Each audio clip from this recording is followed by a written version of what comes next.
ตรงๆสุดเลยก็เป็นเหมือนซื้อมาขายไปครับเรามีคอนไซเมนต์มาจากศิลปินแล้วเราก็ทำการขายเมื่อขายได้เราก็มีสัดส่วนแบ่งรายได้กันแต่ว่านอกจากนั้นเรายังให้ความช่วยเหลือในเรื่องของการคัดเลือกรูปที่เอาไปใส่ตามโครงการหรือว่าเวลาที่ทำออฟฟิศใหม่หรืออะไรเงี้ยครับเราก็ช่วยจัดสรรหารูปเป็นซอร์ซิ่งด้วยภายหลังมาเนี่ยเรามีเปิดเป็นแผนกที่เกี่ยวกับอนุรักษ์ด้วยครับเราก็จะให้ความรู้แล้วก็ข้อมูลแล้วก็ความช่วยเหลือในส่วนของการดูแลรักษาแล้วก็ซ่อมแซมอนุรักษ์งานศิลปะครับครบกระบวนการครับ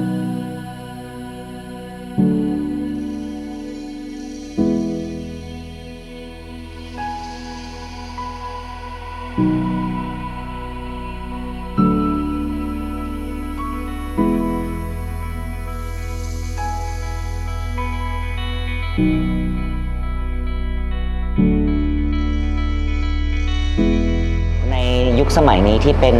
แกลเลอรี่ที่ทำงานที่เป็นร่วมสมัยอะครับผมว่ามันไม่ได้พูดเรื่องความสวยงามอย่างเดียวแล้วศิลปินมักจะทำงานที่มัน cross กันในหลายๆ discipline เพราะฉะนั้นในฐานะคนที่ทำแกลเลอรี่เนี่ยเราเองก็ต้องปรับเรื่องของการทำงานของเราไม่ใช่แค่วนเวียนอยู่แต่เรื่องของอะไรคือศิลปะอะไรคือความสวยงามนะแต่ว่าเราจะต้องเข้ามาเรียนรู้เรื่องของสังคมประวัติศาสตร์รวมไปถึงวิทยาศาสตร์หรือแม้แต่เรื่องของปรัชญาอะไรเงี้ยครับเวลาที่คนถามผมว่าทำแกลเลอรี่เนี่ยมันเปรียบเทียบกับอะไรได้ผมว่าใกล้เคียงสุดอาจจะเป็นการทำค่ายเพลงครับแล้วเราก็ต้องปั้นคนใช่ครับเราเป็นค่ายแล้วเราก็เฟ้นหาคนที่มีแววมี talent แล้วเราก็เซ็นเขาให้อยู่ในค่ายของเราแล้วเราก็ทำงานร่วมกันในอายุของสัญญาแล้วเราก็ปั้นเขา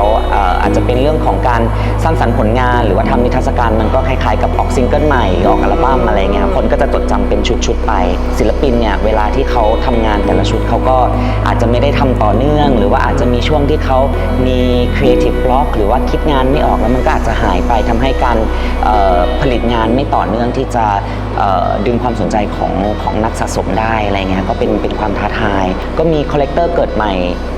เยอะตลอดเวลาฮะเราก็ต้องคอยที่จะอัปเดตตัวเองด้วยอัปเดตเทรนด์ด้วยว่าตอนนี้คนเขาสนใจเรื่องอะไรรสนิยมเป็นแบบไหนเราก็ต้องคอยทำงานร่วมกับศิลปินในการให้เขาไม่หยุดนิ่งไม่ทำอะไรซ้ำๆเดิมๆด้วยครับสวูนนะครับจริงๆเขาเป็นศิลปินสตรีทอาร์ตนะฮะแล้วก็จริงๆเป็นเพื่อนสนิทกันกับแบงค์ซี่เลยครับแต่เป็นถ้ามองก็อาจจะเป็นแบงค์ซี่ในฝั่งผู้หญิงเติบโตมาในครอบครัวที่ค่อนข้างจะ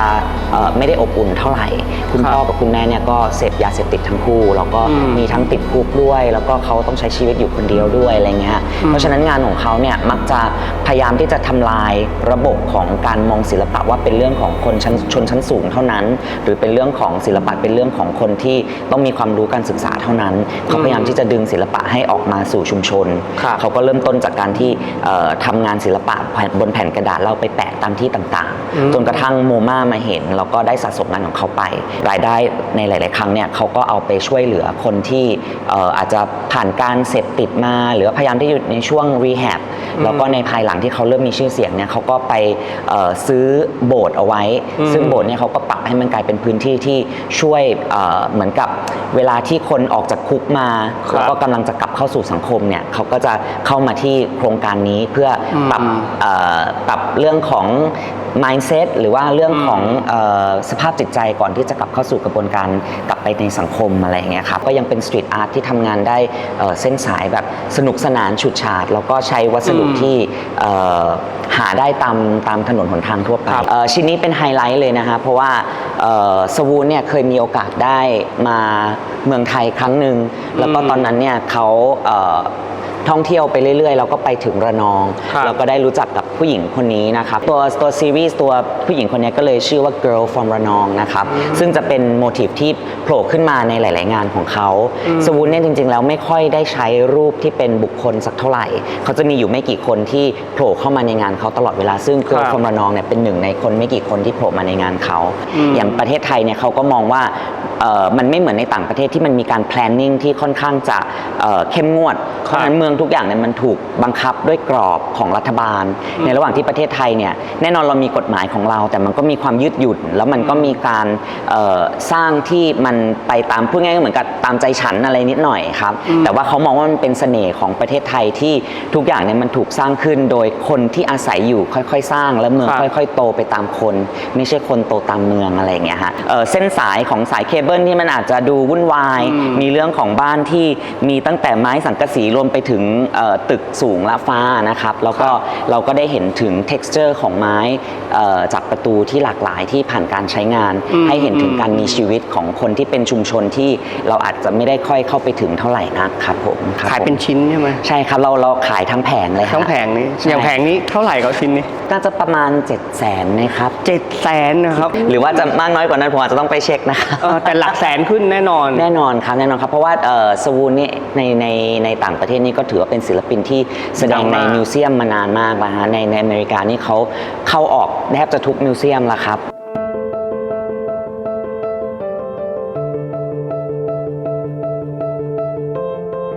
ช่วงที่เราเตรียมงานกันอยู่เนี่ยเป็นช่วงที่เชียงใหม่มีน้ำท่วมเยอะมากนะครับแล้วก็ทางสวูนเนี่ยก็เลยได้ขึ้นไปที่เชียงใหม่แล้วก็ไปสะสมรวบรวม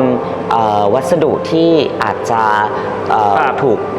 พลัดออกมาจากบ้านคนหรือว่าเกิดเอฟเฟกต์จากตอนที่น้ำท่วมเนี่ยเขาก็เอามาทรีตใหม่แล้วก็ทำงานเพิ่มคุณค่าให้กับของที่มันสูญหายไปไม้กวาดหรือเป็นถาดหรือแม้แต่จะเป็นขาของเตียงหรือว่าของพวกราวจับอะไรพวกนี้นะครับแต่ว่าเขาก็ได้ทำการวาดเส้นลวดลายที่เป็นเอกลักษณ์ของเขาเข้าไปเพื่อเพิ่มคุณค่าให้กับมันครับผมคิดว่าการที่ได้เอาไปแขวนแล้วมีคนเข้าบ้านมาถามว่าทำไมเอาอันนี้มาแขวนแล้วเขาได้มีโอกาสเล่าผมว่าเขาจะเกิดความภาคภูมิใจนะครับว่าเขาได้เป็นส่วนหนึ่งในการอยู่ในเรื่องราวของสวูนที่ค่อยๆไปตามพื้นที่ต่างๆแล้วก็ได้ไปทัชกับชุมชนเป็นเหมือนกับ conversation piece ที่เวลามีเพื่อนมาบ้านก็ได้พูดถึงตลอดเวลาผมว่าเขาน่าจะมีความสุขครับ 3-4 หมื่น3-4 หมื่นใช่ครับผมไม้กวาด1 อันมีแม้กระทั่งเป็นอาจารย์จากแบบโรงเรียนอินเตอร์อะไรอย่างเงี้ยฮะเขาก็บอกว่าอุ๊ยฉันสอนเรื่องสวูนให้เด็กๆมาเป็น10 ปีฉันไม่เคยคิดว่าวันหนึ่งสวูนจะได้มาแสดงที่ไทยแล้วเขาก็มาซื้องานของสวูนไปเก็บสะสมอะไรอย่างเงี้ยฮะไอ้ตัวนี้คือจานปกติอันนี้เหมือนกับเป็นคล้ายๆกับถาดข้าวอะไรเงี้ยทำขนมอะไรอย่างเงี้ยครับผมในหลายๆครั้งเวลาที่เขาทำงานกับชุมชนเขาก็จะคอมมิตในเรื่องของการคืนสู่ชุมชนด้วยครับเช่นอย่างล่าสุดเขาได้ไปเขมรแล้วก็ไปทำงานกับเครื่องหนังพอเขาทำเสร็จเนี่ยเขาก็ได้มีการคุยกันกับแกลเลอรี่ว่าส่วนแบ่งรายได้ที่เขาขายได้เนี่ยอยากขอให้ส่วนหนึ่งเนี่ยเอากลับไปให้ชุมชนนั้นเพื่อได้เรียนภาษาอังกฤษคำนึงถึงชุมชนที่เขาไปเพราะว่าเขาไม่อยากรู้สึกแค่ว่าฉันเป็นคนนอกที่เข้าไปเพื่อไปดึงเอาผลประโยชน์แล้วก็ไปอย่าง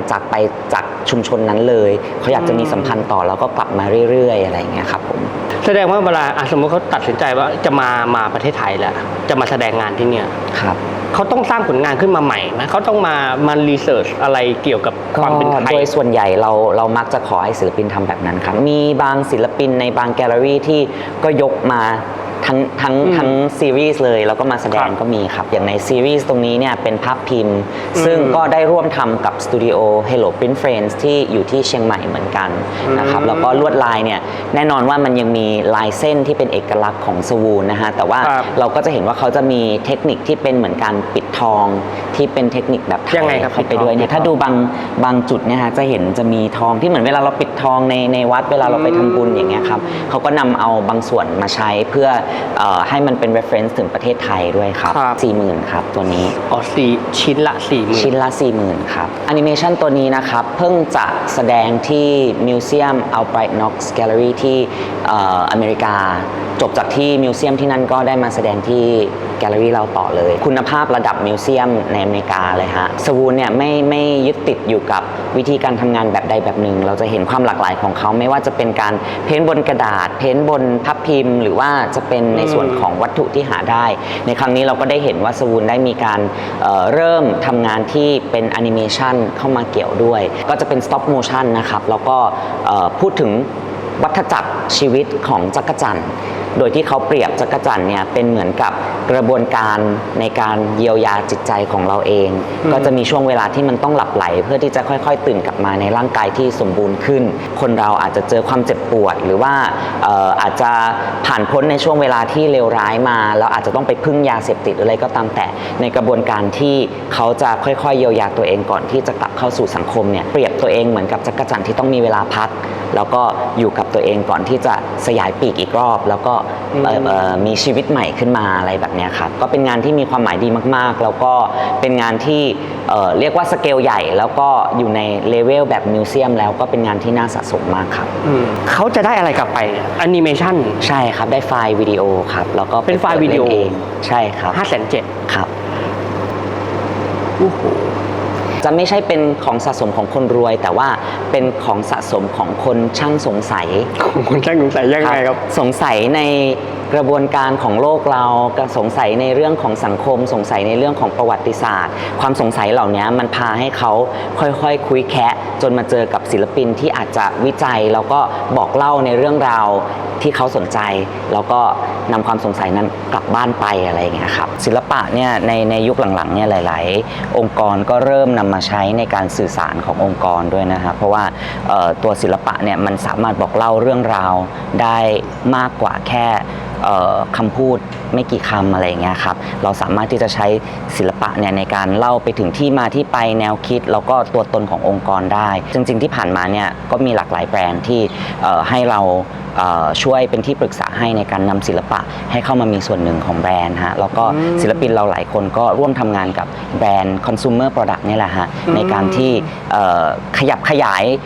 ภาพลักษณ์ของแบรนด์ให้ดูแล้วมีความละเอียดอ่อนมากขึ้นแบรนด์กาแฟแบรนด์หนึ่งนะครับที่อยากจะพูดเรื่องของความยั่งยืนแต่ว่าเขาไม่ได้พูดแค่เรื่องยั่งยืนในเชิงของการเอากาแฟไปรีไซเคิลแต่เขาอยากจะพูดถึงความยั่งยืนของเกษตรกรด้วยทีนี้ตอนที่เขามาปรึกษาเราเนี่ยเขาก็อยากจะทำนิทรรศการแต่เขานึกไม่ออกว่าจะบอกเล่าเรื่องนี้ให้กับคอน sumer เขายังไงเราก็ทำเป็นเหมือนกับนิทรรศการที่เกี่ยวกับเกษตรกรผู้หญิงที่อยู่ในแอฟริกาแล้วก็พูดถึงเรื่องของความเท่าเทียมในการ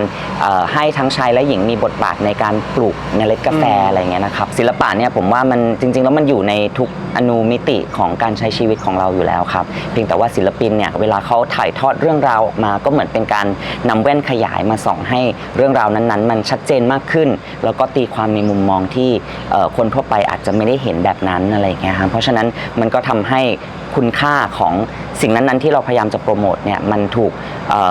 สะท้อนออกมาในมุมที่หลากหลายแล้วก็ทำให้คาแรคเตอร์ขององค์กรไม่น่าเบื่อด้วยครับก็ทำให้คอน sumer มีภาพจำที่ดีต่อแบรนด์แล้วก็เพิ่มมูลค่าด้วยครับฝากให้ทุกคนเนี่ยได้ทำความคุ้นเคยแล้วก็เป็นนิสัยใหม่ๆในการเข้าพื้นที่ศิลปะได้ดูแล้วก็ได้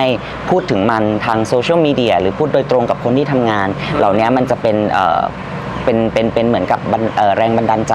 ให้กับศิลปินได้ทำงานต่อไปแล้วพัฒนาตัวเองด้วยครับ